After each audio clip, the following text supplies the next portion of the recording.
4 રસ્તા પાસે આવેલ પેટ્રોલ પંપમાં ચોરીના બનાવમાં અંદાજે 4 લાખની ચોરી કરી તસ્કરો ફરાર થયા હતા। વૃંદાવન 4 રસ્તા ઉપર આવેલ મહેતા પેટ્રોલ પંપ નામની બીપીસીએલની પેટ્રોલ પંપની ડીલરશીપ મહેતા પરિવારની છે। સીસીટીવી જોતા રાત્રિના 1:30 થી 2 વાગ્યાની આસપાસ બહારથી 2 વ્યક્તિઓ મોઢા ઉપર રૂમાલ બાંધીને પેટ્રોલ પંપમાં પ્રવેશ્યા હતા અને કેશ બોક્સમાંથી ફર્સ્ટ એન્ડ સેકન્ડ શિપના કેશની ચોરી કરી ફરાર થઈ ગયા હતા। ચોરીના બનાવની જાણ ધારાસભ્ય શૈલેષભાઈ મહેતા તથા ધ્રુમિલ મહેતાને થતાં તેઓ પણ પેટ્રોલ પંપ ઉપર આવી પહોંચ્યા હતા તેમજ ચોરીની ઘટના સંદર્ભે પોલીસ ફરિયાદ કરી હતી, જે બાદ પોલીસને ચોર ઈસમને શોધી કાઢવાના ચક્રો ગતિમાન કર્યા છે।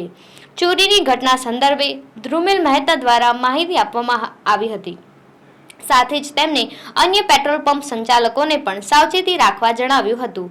પેટ્રોલ પંપમાંથી અંદાજે 4 લાખની રોકડની ચોરી થઈ છે તેમ જાણવા મળ્યું છે।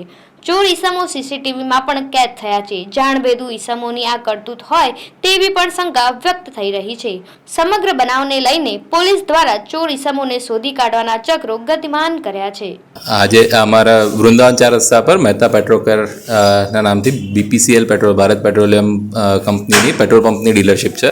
ત્યાં ગાડી સીસીટીવીમાં જોતા રાતના 1:30 થી 2ની વચ્ચે ચોરી થઈ હતી। બહારથી અનનોન 2 લોકો પંપમાં આવી અને જે અમારો કેશ ડિપોઝિશન બોક્સ હતો એમાંથી કેશની ફર્સ્ટ અને સેકન્ડ શિફ્ટના જે કેશ હતા એની ચોરી કરીને ગયા છે। અમે પોલીસ ફરિયાદ કરી છે અને પોલીસ સવારે અમે હજી એમને કોલ કરેલો 8 વાગ્યાની આસપાસ અને ત્યારથી જ એકદમ મહેનત કરીને શોધી રહી છે। અમને એવું જાણવા મળ્યું છે કે ઘણા નજીક છે સોલ્વ કરવાને અને અમે આશા રાખીએ છીએ કે જલ્દીથી જે ચોર છે પકડાઈ જાય અને અમારા ત્યાં એવું બીજા બધા પેટ્રોલ પંપવાળા પણ સાવચેતી રાખે, કારણ કે છેલ્લા ઘણા સમયમાં ઘણા બધા પેટ્રોલ પંપ પર આવા ઇન્સિડન્ટ્સ થયા છે।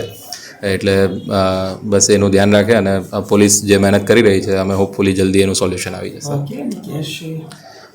ફર્સ્ટ અને સેકન્ડ શિફ્ટ થઈને એપ્રોક્સિમેટલી 4 લાખ રૂપિયા જેટલી કેશ હતી। હોઈ શકે।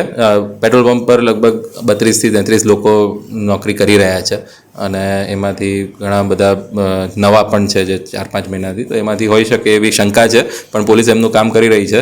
અમને ખબર પડશે એટલે જાણ કરીશું।